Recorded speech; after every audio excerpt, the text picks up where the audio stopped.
menjaga kaki daripada melangkah ke tempat-tempat maksiat, menjaga tangan daripada memegang benda yang haram, menjaga perut daripada memakan atau berbuka makanan minuman yang haram, atau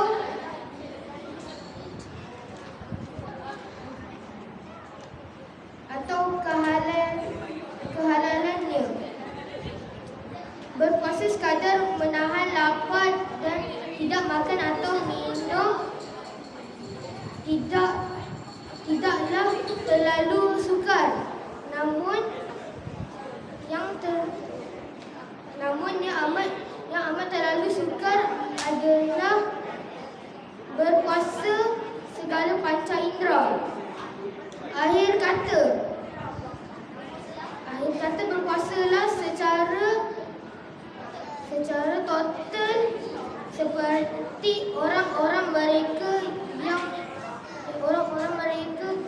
berpuasa,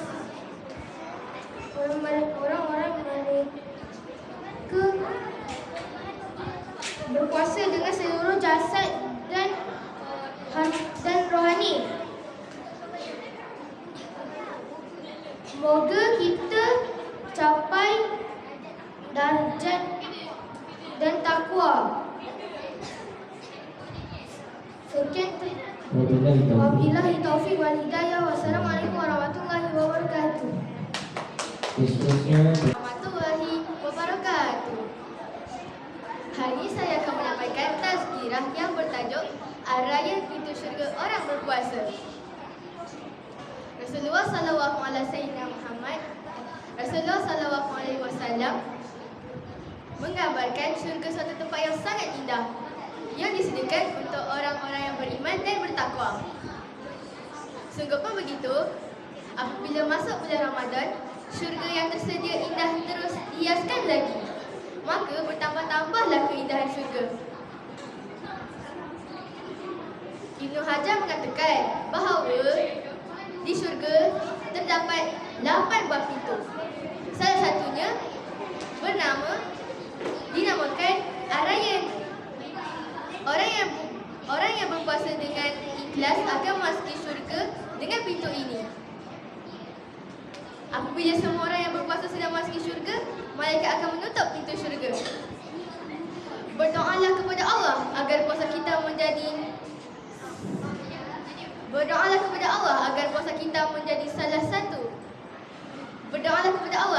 menjadi salah seorang yang akan masuki syurganya. Nikmat di dalam syurga sangat hebat dan tidak pernah terfikir oleh akal manusia, tidak pernah terpandang oleh mata dan tidak pernah didengar oleh telinga.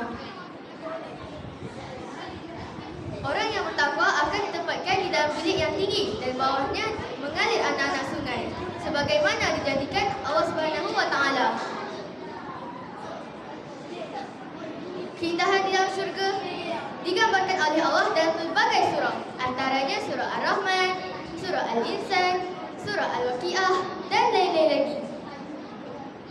Allah berfirman di dalam surah Ar-Rahman ayat 70 hingga 72. Maksudnya, dalam kedua-dua syurga itu juga terdapat teman-teman yang baik akhlaknya lagi cantik parasnya. Maka yang mana satu nikmat Tuhan kamu yang hendak kamu disekai? Mereka hanya bidadari yang tetap tinggal di tempat tinggal masing-masing. Apabila muncul Ramadan, pintu syurga akan dibuka seluas-luasnya. Pintu neraka pula akan ditutup dan syaitan akan dibelenggu. Perkara ini dinyatakan di dalam hadis.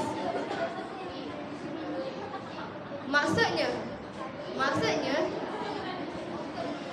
apabila Ramadan menjelma, pintu-pintu syurga nescaya akan dibuka pintu-pintu syurga, ditutup pula pintu-pintu neraka dan dibelenggu syaitan-syaitan.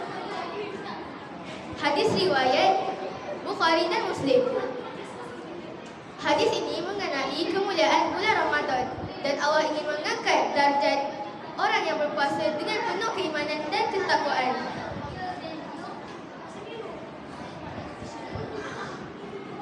Mereka berlumba-lumba dengan ketaatan demi meraih redha-Nya.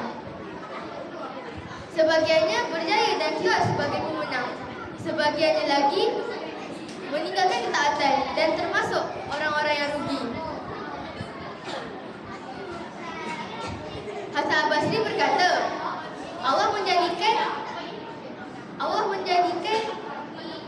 menjadikan bulan Ramadan sebagai arena pertandingan. Sebagai arena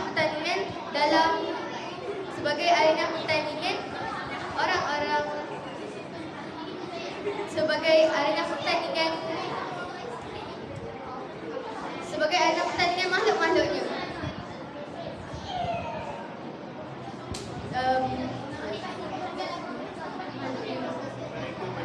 Mereka berlumba-lumba dengan ketaatan demi meraih redha-Nya.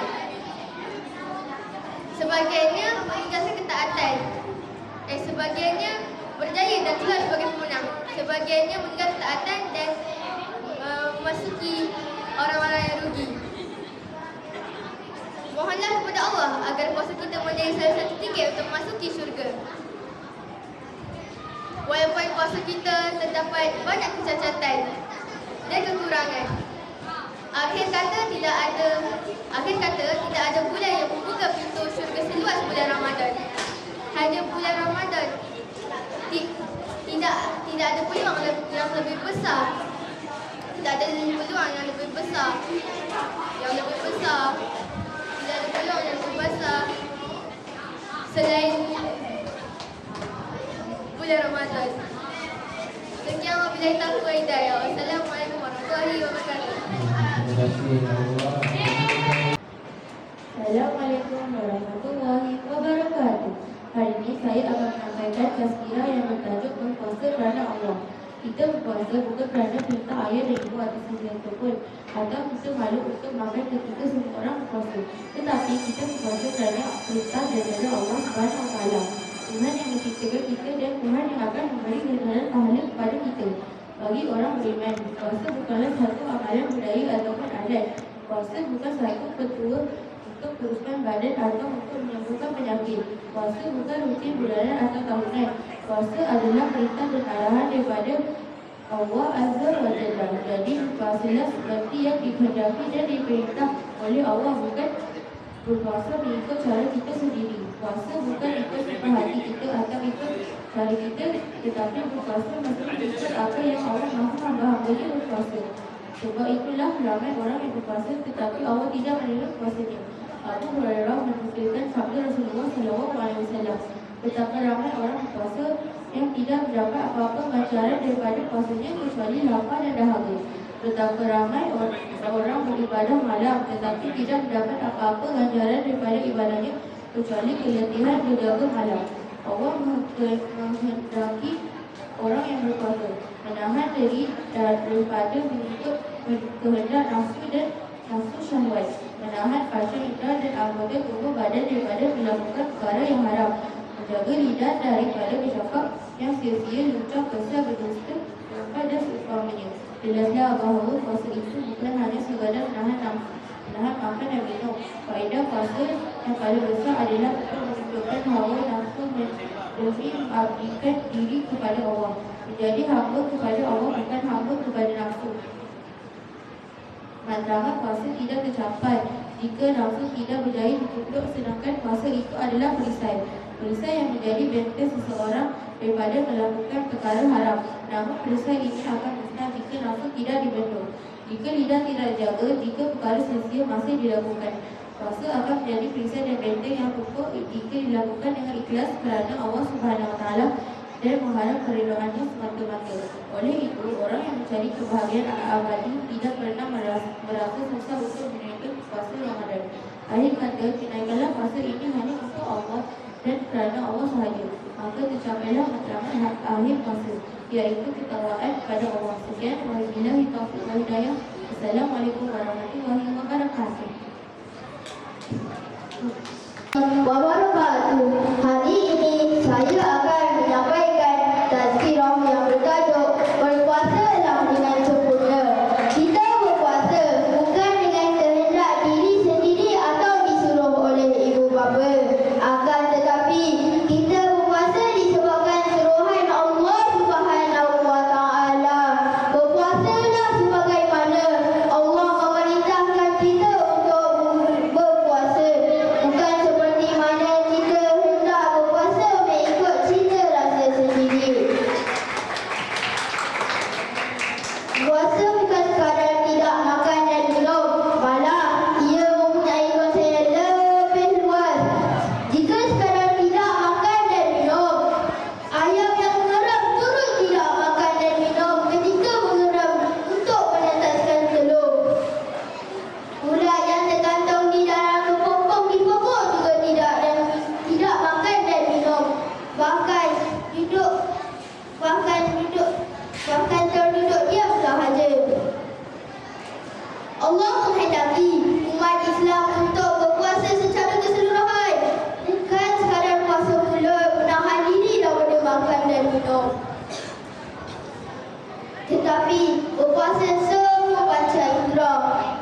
Ganjaran yang disediakan oleh Allah ialah mendapat keampunan daripada Allah. Daripada Abu Hurairah radhiyallahu anhu bahawa Rasulullah sallallahu alaihi wasallam bersabda, sesiapa yang berpuasa pada bulan Ramadan atas dasar iman dan mengharapkan pahala daripada Allah, maka dosanya yang lalu akan diampuni. Hadis riwayat Bukhari dan Muslim. Orang yang berpuasa mestilah berusaha untuk melawan hawa nafsu demi untuk tunduk dan patuh pada Allah. Berpuasalah secara keseluruhan dengan menjaga mata daripada melihat perkara yang dilarang, menjaga lidah daripada bercakap benda yang mencela seperti berbohong, memfitnah, bergosip, mengumpat dan seumpamanya. Menjaga telinga daripada mendengar perkara yang haram, lawa atau sia-sia. Menjaga kaki daripada melangkah ke tempat maksiat. Menjaga tangan daripada mengambil sesuatu yang bukan hak kita atau memegang orang yang bukan mahram. Menjaga perut daripada memakan atau membuka dengan makanan atau minuman yang haram atau dilagui kehalalannya. Puasa sekadar tidak makan minum tidaklah selalu sukar. Namun yang amat sukar adalah berpuasa segala panca indera. Akhir kata, berpuasalah secara total seperti orang-orang mereka berpuasa dengan seluruh jasad dan rohani. Moga tercapai darjah takwa. Sekian, wabillahi taufiq wal hidayah. Wassalamualaikum warahmatullahi wabarakatuh. Ayat 77. Maksudnya dalam kedua-dua sudut itu juga terdapat teman-teman yang baik ahlak yang cantik parasnya.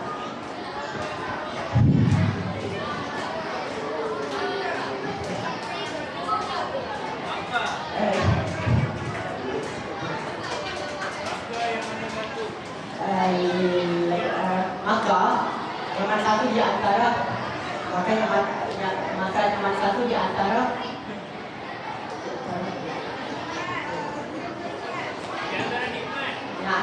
imam dalam kamu yang hantar kamu misalkan mereka itu bidadari yang tinggal di tempat tinggal masing-masing.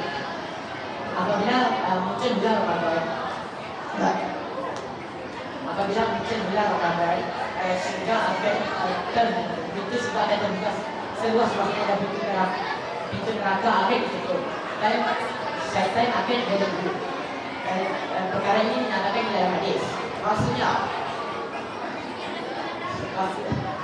apabila bulan Ramadan menjelma, apabila bulan Ramadan menjelma, saya dibuka pintu-pintu surga.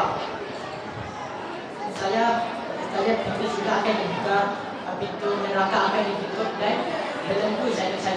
Hadis riwayat Bukhari dan Muslim. Hadis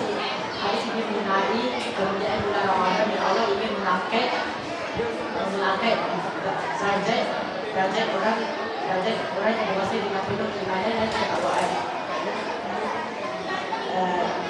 Dengan memberi salib, dengan menawarkan satu tawaran yang sangatlah berharga dan bernilai.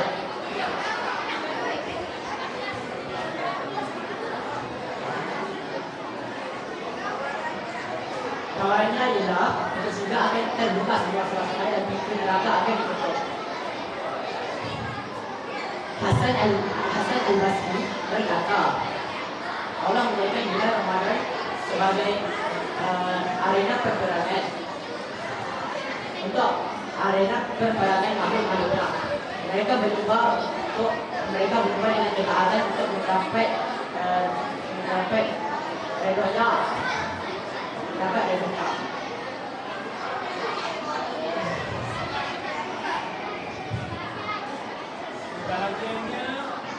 Sebahagiannya mencari dan keluar sebagai pemenang dan sebahagian lagi meninggalkan ketaatan dan termasuk golongan orang yang rugi. Akhir kata,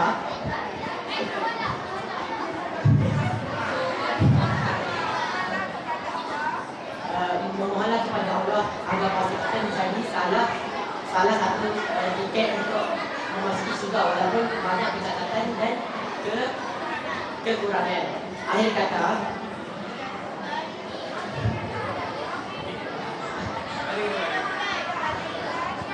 tidak ada bulan yang dibuka itu Ramadan sebesar bulan Ramadan. Tidak ada bulan yang lebih baik untuk mendapat anak mencicipi syurga Al-Raya di bulan puasa. Sekian, wabillahi taufiq wal hidayah. Wassalamualaikum warahmatullahi wabarakatuh. Waalaikumsalam warahmatullahi wabarakatuh.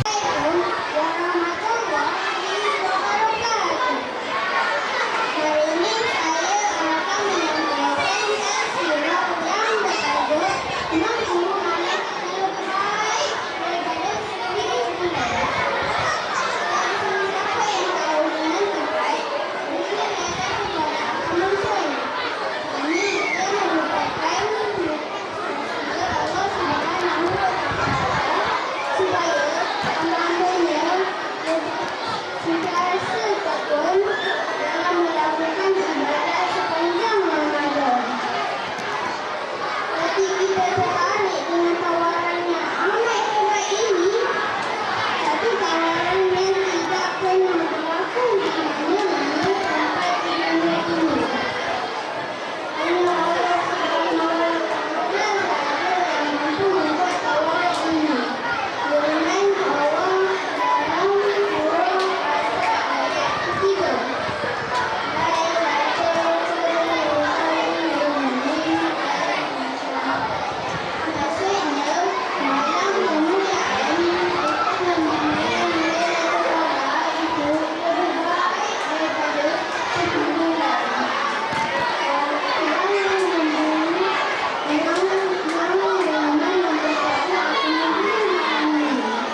dirahsiakan.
Sayyidatina Aisyah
Warahmatullahi wabarakatuh.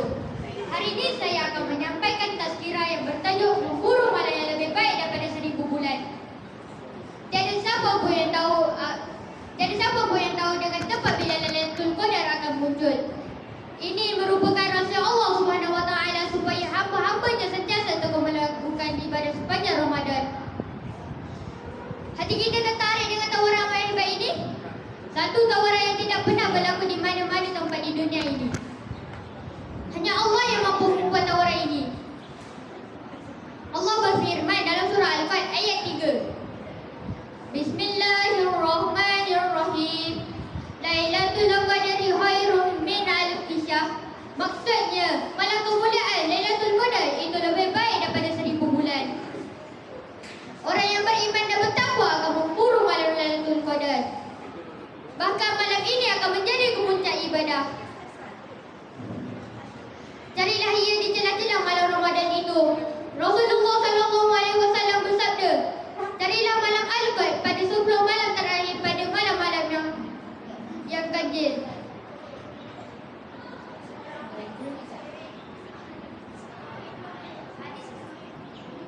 Hadis riwayat Ahmad. Lailatul Qadar terus menjadi tanda tanya bila ia berlaku. Ada banyak pendapat ulama, antaranya berlaku pada 10 malam terakhir yang ganjil, iaitu 21, 23 dan 25. Pertama, Imam Ahmad meriwayatkan Lailatul Qadar berlaku pada 27 dan 29 Ramadan. Kedua, Imam Nawawi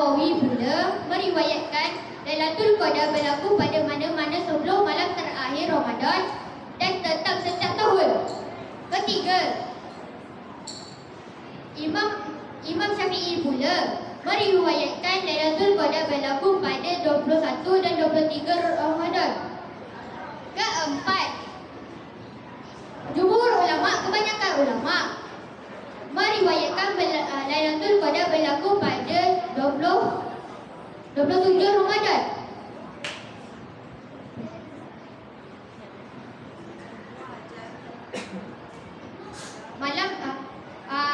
Ibnul Hajar menyatakan hikmah Lailatul Qadar dirasakan Allah supaya manusia bersungguh-sungguh untuk mencarinya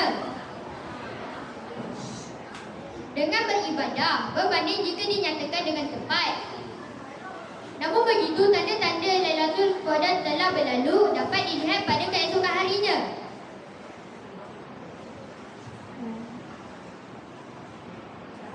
Cahaya matahari yang terbit pada pagi tersebut bersinar lesu dengan tidak terlalu panas dan tidak terlalu silau atau terik. Malam Lailatul Qadar ialah malam yang indah, cerah, tidak panas dan tidak juga sejuk.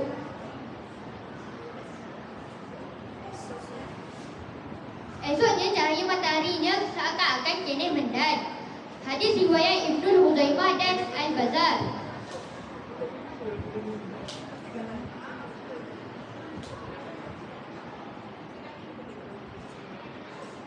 Sayyidatina Aisyah radhiyallahu anha bertanya kepada baginda, apakah amalan yang patut apabila bertemu dengan Lailatul Qadar? Baginda menyarankan agar memperbanyakkan doa memohon keampunan, dikurniakan syurga dan dijauhkan daripada azab neraka. Akhir kata, Lailatul Qadar pasti akan berlaku setiap tahun. Sama ada kita menjadi orang yang beruntung ataupun rugi. Kita mesti meyakininya kerana ia disebut jelas dalam Al-Quran. Sekian, wabillahi taufiq wal hidayah. Wassalamualaikum warahmatullahi wabarakatuh. Lailatul Qadar terjadi tanda-tanda tidak ia berlaku. Terdapat banyak pendapat ulama, antaranya berlaku pada 10 malam terakhir pada malam-malam ganjil seperti 21, 23 dan 25 Ramadan. Imam Ahmad mengatakan ia berlaku pada 27 dan 29 Ramadan. Imam Nawawi pula mengatakan ia berlaku pada mana 10 malam terakhir bulan Ramadan dan tetap pada setiap tahun. Imam Syafi'i pula mengatakan ia berlaku pada 21 dan 23 Ramadan. Manakala jumlah ulama atau maksudnya kebanyakan ulama mengatakan ia berlaku pada 27 Ramadan. Ibnu Hajar mengatakan ia berlaku hikmah Lailatul Qadar dirahsiakan adalah supaya kita bersungguh-sungguh mencarinya dengan melakukan banyak ibadah berbanding jika dinyatakan dengan tepat. Namun begitu, tanda-tanda Lailatul Qadar yang telah berlalu dapat dilihat pada keesokan harinya. Cahaya matahari yang terbit pada pagi itu bersinar lesu, tidak panas dan tidak juga terik atau silau. Ini berdasarkan sabda Rasulullah sallallahu alaihi wasallam. Malam Lailatul Qadar ialah malam indah, cerah, tidak panas dan tidak juga terlalu sejuk. Cahaya mataharinya seakan-akan kini mendan. Sayyidatina Aisyah radhiyallahu anha bertanya kepada Rasulullah, apakah kita boleh buat apabila bertemu Lailatul Qadar? Rasulullah menyarankan agar kita berdoa memohon keampunan, digunakan syurga dan dijauhkan dari azab api neraka. Akhir kata, Lailatul Qadar berlaku pada setiap